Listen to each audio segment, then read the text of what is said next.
தக்காளி வெங்காயமும் இல்லைன்னு தக்காளி வெங்காயம் எங்கள் வீட்டுக்காரரை வாங்கிட்டு வர சொன்னேன்.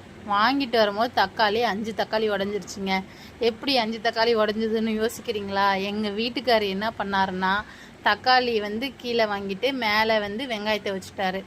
வீட்டுக்கு வர்றதுக்குள்ள 5 தக்காளி உடஞ்சி போச்சு.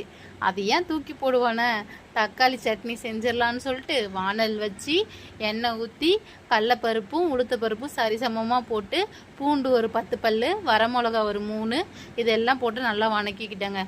6 தக்காளியை அரிஞ்சு வச்சு அதையும் நல்லா போட்டு வணக்கிட்டேன். இதுக்கு நம்ம வெங்காயமே போட்டு தேவையில்லைங்க, தக்காளி போட்டாலே செம்ம டேஸ்ட்டாக இருக்குங்க. நல்லா ஆறின பிறகு மிக்ஸி ஜாரில் போட்டு அரைச்சி அது ஒரு பவுலில் ஊற்றிட்டு எப்பயும் போல் தாளிக்க வேண்டியதாங்க. இது இட்லி, தோசை, பணியாரத்துக்கு எல்லாத்துக்கும் அல்டிமேட்டாக இருக்குங்க.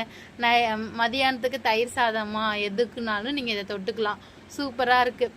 தக்காளி உடஞ்சி போச்சுன்னு வீட்டில் யாரையும் திட்டாதீங்க. இந்த ரெசிபியை செஞ்சுட்டு எப்படி இருக்குன்னு எனக்கு கமெண்ட் பண்ணுங்கள். தேங்க்யூ.